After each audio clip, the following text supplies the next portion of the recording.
Hey friends, welcome to Good God Talks here on YouTube. Make sure you check out all of the show notes. There's links and other resources to aid your walk with God, and hit those buttons to subscribe, like, and turn on alerts for our podcast channel.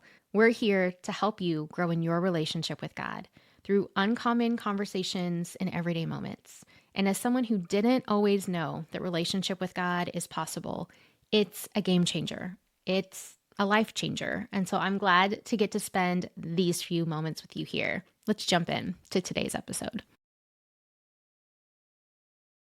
Hey, friends, you have tremendous opportunities ahead of you today, hidden in super mundane, often overlooked moments. And I know this because I do too. And we're talking today about serving when no one else sees. Now, I know this is a huge opportunity that's overlooked because oftentimes in our world, we're not taught to do things that no one else sees or notices. Emphasis can be put on what is publicly celebrated and commended when we're receiving gratitude or commendation for our performance, our good behavior, for our acts of service. And I'm not saying don't ever do those things, but today we're talking about the heart work that happens when we do things that no one sees. In Matthew chapter 6, the first several sections of that chapter, Jesus uses to talk about things that are often done for attention and earthly reward. And he exhorts us not to do that. He talks specifically about giving to the needy or praying in public or fasting, and ways that as humans, we can use those to draw attention to ourselves. But instead, we get to do something better. In Matthew 6, verse 4, he talks about doing things in secret. And if you give, not letting one hand know what the other hand is doing, because then your Father, who sees what is done in secret, will reward you.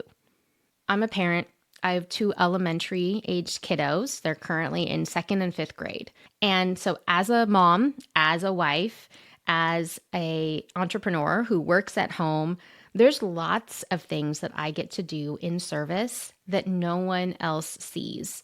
Or if they do see, they don't really pay attention to. And sometimes that can get frustrating. Now, I'm not saying don't ever receive gratitude. Like, it's good for our family to appreciate what we do for them. But I'm talking specifically about our own heart posture today and embracing doing things without seeking external, human, earthly reward. Richard Foster, in Celebration of Discipline, talks about self-righteous service, which is the type of service that requires external reward. It needs to know that people see and appreciate the effort. And in spiritual areas, with proper religious modesty, it seeks human applause. But true service, he says, rests contented in hiddenness. And he goes on to talk about humility and how service is the most conducive to the growth of humility in our hearts. He says, nothing disciplines the desires of the flesh like service, and nothing transforms the desires of the flesh like serving in hiddenness. The flesh whines against service, but screams against hidden service. I love that visual. It strains and pulls for honor and recognition. But if we refuse to give into this lust of the flesh, this fleshly desire, we crucify it. And every time we crucify the flesh, we crucify our pride and arrogance. The result then happens is that humility slips in unaware. We might not even sense its presence, but we do sense fresh zest and exhilaration with living. Even when the demands of life are as great as ever, we can live with a new sense of unhurried peace because service becomes a way of living, not just relegated to specific acts. And so I love this perspective because it means that service in the mundane, the ordinary, the trivial, the practical, the stuff that is overlooked can carry great significance and meaning for us.